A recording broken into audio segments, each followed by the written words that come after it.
Vamos para mais um vídeo da série. Eu vou falar sobre clock agora.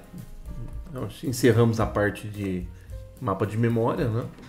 Então, mais uma vez, só relembrando, nós estamos vendo aí de forma geral a arquitetura, alguns conhecimentos aqui da parte de hardware, porque para a linguagem assembly é importantíssimo saber ter o conhecimento do hardware, né, no mais baixo nível ali, mais próximo do hardware. Então, o clock, assim, até coloquei, né, é o que dá vida, né? Não adianta um microcontrolador sem clock, né? Ele é um dispositivo síncrono, né, que vai trabalhar com sincronismo de todos os dispositivos, sincronismo de várias ações dele, de acessos, busca de dados, busca de instruções, tudo isso. Então, o clock, né, é um sinal vital para ele. Então, eu tenho que saber muito bem a parte de clock do meu microcontrolador. Então, no nosso caso aqui, no nosso microcontrolador que nós estamos utilizando, há 3 fontes de clock que eu posso utilizar.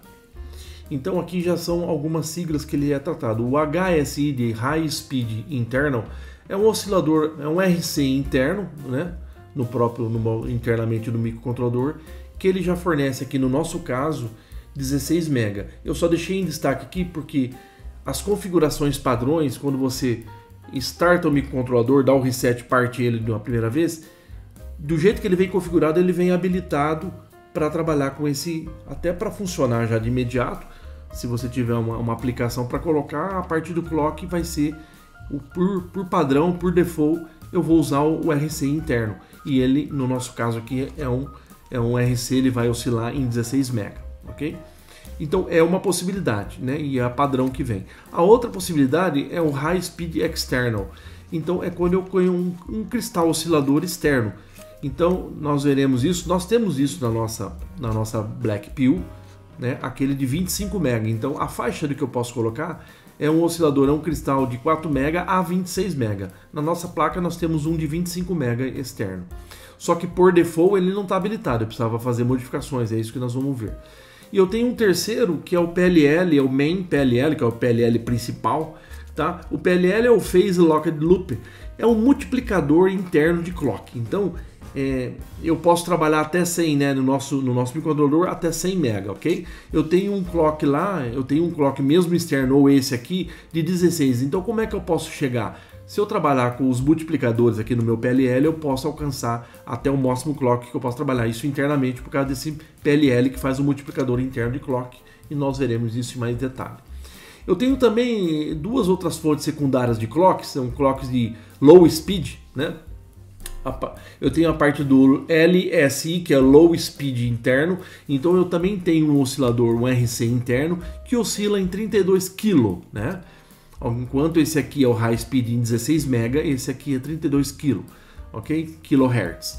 E eu posso também ter um cristal externo, eu posso colocar um LSE, que é Low Speed External. É um cristal também que eu posso colocar e normalmente ele tem esse valor padrão 32.768 kHz. E nós temos também na nossa Black Pill esse cristal, os 2 cristais, nós veremos isso depois. Então assim, é muito importante a gente determinar o que clock vai trabalhar o nosso sistema, né?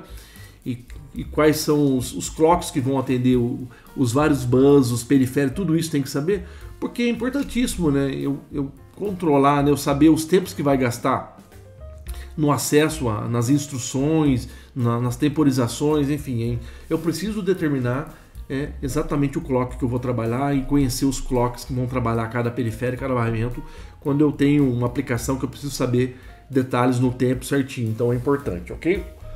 Então esse é o início da parte de clock. Então o nosso microcontrolador aqui na Black Pill, eu tenho essa árvore de clock, né? No primeiro momento parece confuso, mas nós vamos ver aqui um pouco mais de detalhe. Então aqui, olha, só para vocês verem aqui na verdade eu tenho já meu oscilador interno aqui de 16, é ele que vem configurado, ok? Então aqui, olha, eu chego 3 possibilidades, né? Aqui tem um chaveador, uma switch, né? Um multiplex aqui. Então por padrão eu trabalho já com HSI, olha, ele entrando aqui, eu vou estar selecionando ele primeiro, está saindo então 16, entra ele, sai 16. Então o meu sysclock, o clock do sistema, que pode ir até 100, inicialmente no padrão ele vai trabalhar com 16 MB. Aqui eu tenho lá para o meu barramento de alta performance, o meu HB, né? Então eu tenho o meu HB1 e o HB2, eu tenho os chamados pré-scalers, eu posso ter uns divisores, né, de clock aqui, né? Então ele pode ser então o 16 que entra sai aqui, mas como eu posso, dependendo da frequência aqui, eu tenho que configurar exatamente os clocks.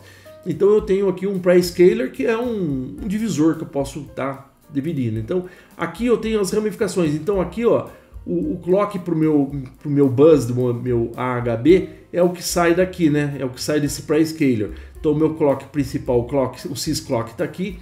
Dependendo do pré-scaler, eu posso, se for 1 aqui, eu estou com 16, saio 16, ele pode ser até 100, mas eu trabalhando com 16, né? Por default, o meu HB, né? O bus ali, e as controles de memória, tudo isso. Aí eu tenho as distribuições, então esse valor aqui divide por 8 é um timer que existe dentro do Cortex, né? Então eu tenho que dividir por 8 o valor do que eu estou trabalhando aqui no meu HClock, ele divide por 8 já por padrão. E eu tenho aqui o meu clock aqui, a parte do Cortex também, né?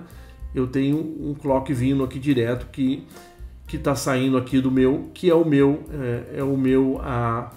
HClock, né? Quando é o H é o do AHB Clock. Então essas siglas é muito importante a gente depois com o tempo ficar decorando, porque os registradores basicamente têm esses nomes, o HSI, HSE, todo assim, ó, HClock, que é o H do AHB, né, que é o do barramento de alta performance.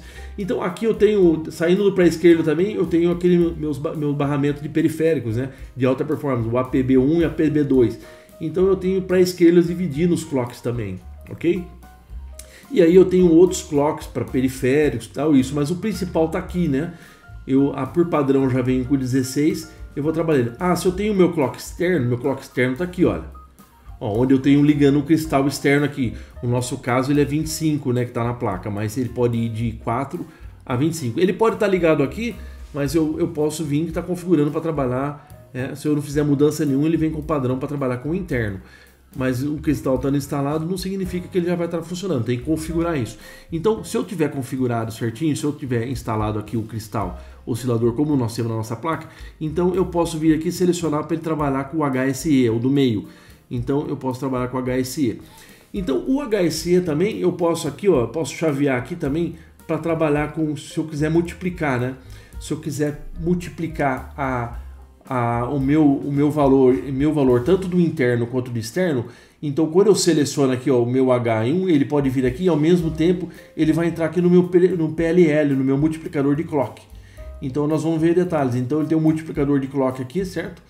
Ele multiplica, ele vem aqui tanto o HSI, o interno, pode estar multiplicando usando o PLL, quanto o meu HSE também, tanto vem para cá, quanto vem uma parcela entrando no meu PLL, que vai fazer as multiplicações e eu posso chavear ele aqui, olha, se eu quiser já pegar um valor já multiplicado, tanto do HSI quanto do HSE, mas ele passou pelo PLL, ele multiplicou o clock aqui, tá? Então tem esse PLL multiplicando e entrando aqui. Então eu selecionaria essa última opção, já um clock multiplicado, né? Se ele não tiver multiplicado, eu posso pegar direto o HSI, como é o padrão, ou posso o HSE, os 25 MB direto aqui. Ou, como eu estou dizendo, ou selecionar aqui, selecionando no PLL, tudo isso é selecionável, nós vamos ver, ok? Existe um padrão que vem, mas existem as configurações de registradores que eu posso trocar tudo isso aqui. Então eu vou começar a configurar o meu clock. Essas outras aqui são saídas, na verdade. Eu posso pegar uma amostra do próprio sinal do HSE e jogar para fora, né, em alguns pinos, posso configurar isso. Então existem outros recursos. Aqui é aquela parte do oscilador interno de baixa velocidade. Ele tem o do 32, isso ele trabalha para o Watchdog e para o meu relógio de tempo real aqui que eu tenho internamente, eu posso ter isso trabalhando da aplicação, trabalhando com o Real Time Clock, que é o meu relógio de tempo real. Então por isso eu tenho esse oscilador interno ou aquele oscilador de baixa velocidade externo também que não tenho na nossa Black Pill, que é esse cara aqui. Então trabalhando mais com a parte de Watchdog e do RTC aqui, do Real Time Clock, né? Então é isso. Então a árvore, assim, aparentemente ela parece mais confusa, mas se você começar olhando basicamente ela, dando uma tratativa aqui, você vai começar a entender bem ela. Só que assim, eu tenho no próximo slide aqui, então se o meu clock é externo, ele está pegando aqui, como nós vimos aqui, está pegando aqui desses dois pinos externos, né? Então ele pode vir o cristal oscilador, que é o que ele tem ali, ó, as formas, ou eu posso pegar um clock vindo de um outro sistema, um clock qualquer. Aí eu uso só esse pino, deixo aqui em alta impedância aberto, mas normalmente a configuração que nós temos na nossa Blackpill, eu tenho um cristal na placa menos de 25 MB e o outro de 32,768 kHz lá. Então eles são ligados mais ou menos dessa forma que eu estou mostrando. Aqui eu vou mostrar agora, eu tenho uma aplicação só para eu mostrar porque a STM, a Microelectronics, ele disponibiliza para eu trabalhar com uma ideia para trabalhar com o STM32, essa ideia aqui, ó, STM32 Cube IDE. Então é um ambiente de desenvolvimento integrado, na qual eu estou abrindo uma aplicação aqui que ele tem uma parte interativa gráfica aqui. Então não é o foco aqui agora, mas só quero mostrar que existe uma parte interativa. Não é o que nós vamos mexer, a gente só está vendo aqui para entender melhor. É a mesma árvore de clock que nós vimos, só que aqui é uma forma mais interativa.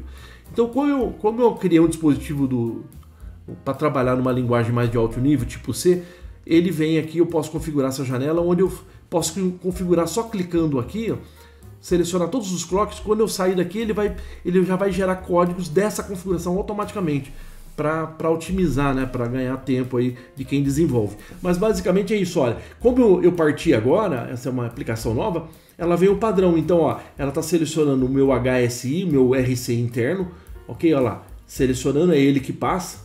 O meu pré-scaler é 1, então ele vai 1 pro H clock, que é o clock é o meu clock para o periférico Ethernet, pro meu HB lá, o bus, HB1, HB2. Então aí, ó, ele está dividindo, tudo é pré-scaler 1, então tá tudo configurado por padrão 16 MB, ok? Olha, tudo que configura aqui, ó, tanto o System Clock, né, que é o clock principal, e aqui o pré-scaler, depois do pré-scaler 1, o meu clock continua 16 aqui, ele está distribuído 16 MB, porque todos os pré-scalers estão em 1. Então, para todos os barramentos, todos os periféricos solar, eles estão tudo trabalhando com 16. É porque eu tenho que ter os pré-scaler, porque quando eu selecionar uma frequência maior aqui, né? Se eu quiser trabalhar com o meu PLL aqui, então se eu selecionar meu PLL aqui, ó, e aí eu posso estar multiplicando aqui, olha. Aí eu tenho os multiplicadores, eu estou pegando o meu sinal interno, meu RC interno, mas jogando no PLL. E aí eu tenho minhas escalas aqui do PLL. Então essa é uma configuração que eu poderia trabalhar. Ele pode trabalhar até 100 MB, né? Usando o PLL. Então está multiplicando, pegando o cristal interno, o RC interno meu, não cristal, e trabalhando com multiplicador de clock, ok? Aqui, ó, 96 eu posso trabalhar, mas aqui eu tô com alguns problemas que esse barramento eu não posso trabalhar nessa velocidade. Então eu posso começar a usar os meus pré-scalers, né? Ó, aqui já daria. Então, quando não tem erro nenhum, eu já estaria configurado certo. Se eu for sair daqui para cá e começar a fazer a minha aplicação, ele já salva automaticamente a minha configuração que eu fiz aqui na parte gráfica. Ele já salva isso configurando os registros, configurando tudo que precisa ser configurado. Mas isso nós vamos fazer na raça mesmo ali, no bare metal, né? Usando assembly, sabendo como configurar cada um desses registradores, tanto do PLL, como fazer essas configurações todas. Mas aqui é só um entendimento que nós temos que ter a nível de hardware, como que funciona a árvore de clock. Então eu posso trabalhar com 3 tipos de clock: o HSI, o HSE, o externo, ou o PLL, né? Usando o HSE ou o HSI, mas trabalhando no multiplicador interno, é o caso que eu estou fazendo aqui agora. Ou só o HSI como padrão aqui, 16 vindo direto, ok? Eu posso ativar na nossa placa o HSE, mas antes eu tenho que vir aqui e ativar. Eu tenho que ativar aqui no Core, o RCC, para ele trabalhar com o meu cristal lá, ó. Cristal. Aí se eu voltar na árvore de clock, ele já está liberado para eu trabalhar com o meu HSE. Olha, sem entrar no PLL, eu já peguei os 25 MB da nossa placa, estou aqui direto, ok? Se eu jogar aqui, eu posso trabalhar usando o HSE multiplicando no PLL. Aqui, aí eu uso meu PLL aqui, ó, já passou, mas aí eu tenho que usar, dividir por 4, aí começa a ajustar. E aí eu posso começar a trabalhar aqui com frequências maiores, né? Então essa aqui é uma forma de eu trabalhar em linguagem C. Eu tenho essa parte gráfica que me dá, que eu ganho tempo configurando. mas a gente tem que ter esse entendimento para que a gente faça tudo isso em linguagem assembly, configurando todos esses registros, tudo isso. Então essa é uma parte mesmo para a gente ter uma introdução sobre a árvore de clock e como que ela é, ok? Então agradeço a atenção, muito obrigado.